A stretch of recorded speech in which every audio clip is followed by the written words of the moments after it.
Oh.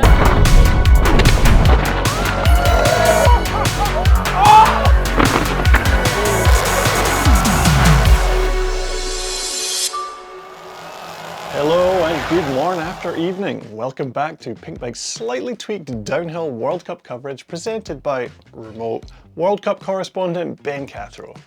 Please allow me to bring you up to speed by serving you an expertly curated list of updates that are entirely dictated by Big Zuck's algorithm. A lot has happened in the 6 weeks since the last round in Andorra, like Millie Jonset opening her new brush clearing services on the way to winning the Crankworx Canadian Open.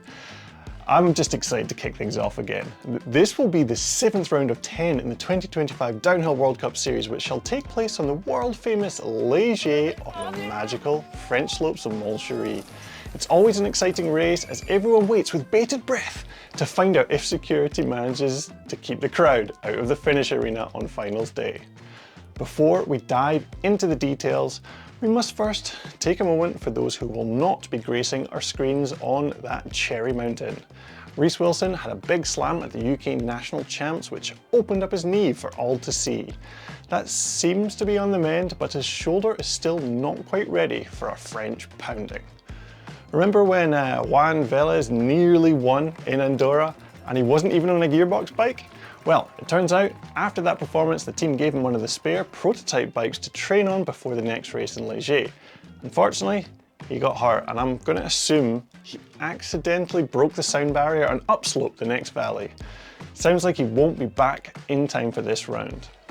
You might have missed it, I know I did, but Marine Cabarrou had a nasty fall in Andorra while working towards her second win of the year. She ended up breaking some vertebrae for the third time that luckily were stable fractures. I was expecting her to say she wouldn't be racing, but as of about 5 minutes before filming, she has announced that she is going to race in Léger. Who else is back after injury? Well, Myriam Nicole is another French native making a return at her home race. It's been a long recovery since she picked up a concussion in Leogang at round 3, and it's good to see she's given her head time to settle. I'm back on the big bike, and it's been a long time. After the crash with the head, then the head got better, then a shoulders that was suffering after this one as well. And everything is falling into place, so I'm taking it easy. It wouldn't be the same watching a Léger race without Pompon on our screens. Another rider making a return is Finn Isles, who put his body through the grinder in Val di Sole a couple months ago, which aggravated some slipped discs in his back. I can empathise with back pain and nerve issues, so it's great to see he's got things back to a place where he can take to the slopes again. Anna Newkirk will make a return this weekend as well, and will be sure to take a wide berth around any course netting at this race after snapping her metacarpal in some netting back in Italy. Considering she was racking up career bests at the start of the year, I would not be surprised to see a strong return from the American. There are also some riders who weren't injured, which of them are on form? That's a tricky one as it's been a long time since the last round, long enough that form can be lost and found in a big way. Luckily, there's been a lot of other races happening in the gap which we can have a look at. The European Championships was one of the bigger ones in La Molina. Andreas Kolb was the European champion last year and he very nearly made it another, but it was Simon Chapelet who made it happen on the day. And he's had such a consistent season this year. And he's one of the only riders to make the final at all 6 of the first World Cup rounds, which is mega impressive. Also, at European Champs, we saw Lisa Baumann take her second consecutive European title and also take the win at the IXS Cup in Lézard. She actually started the year quite well with a semi-final win in Poland and a 4th place qualifier in Lunéville until the ground performed a rapid disassembly of her collarbone on her race run, but she still finished. You know who else won in Lézard? Nathan Ponvion, who is well and truly back up to speed, winning that IXS Cup and almost winning at the Continental Series race in Le Meneur in France.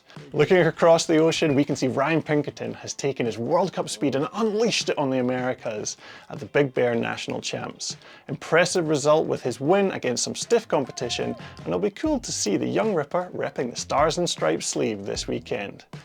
Another couple of sleeves were awarded to some speedy Brits in Fort William during the break. Jordan Williams narrowly nudged out Charlie Hatton for the win, and I'm getting the vibes that we'll see Jordan knocking around that podium in the near future. The other winner was fan favourite Louise Ferguson, who claimed her first champs title and her first win on the Intense Factory Racing team. She then went on to be the only female rider in history to top to bottom the Hardline Wales track, which is genuinely insane. For such a wee, quiet thing, she can fair send a bike down a hill. So can the winner of that event. Asa Vermette is an absolute beast. Like Jackson Goldstone before him, he turned up as a junior for the first time at that event and cleaned up, taking a convincing win. No doubt his training in the US beforehand prepared his wrists for what was to come.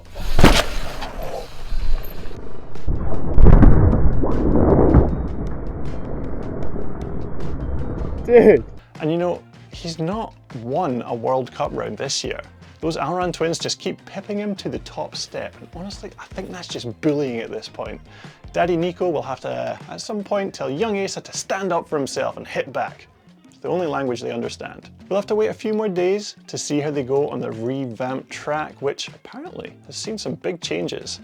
Annoyingly, they're just word of mouth at the moment, but let's just say there will be fresh sections in the top woods, fresh sections in the middle woods, and fresh sections, that's really hard to say, in the lower woods. And of course, will we see Amaury Pierron do a repeat of last year? The weather certainly looks unpredictable, so we just might. Oh, don't forget, quick, your Pinkbike Fantasy team. You've only got 2 days to lock it in before the round starts. Quick, pinkbike.com, click the fantasy link, get in, edit the team. I'm playing the French card this round, plus a few on form pinners, but I'll probably change after seeing the riders in practice, so you should watch our videos to stay informed. This is going to be a good one. Bye.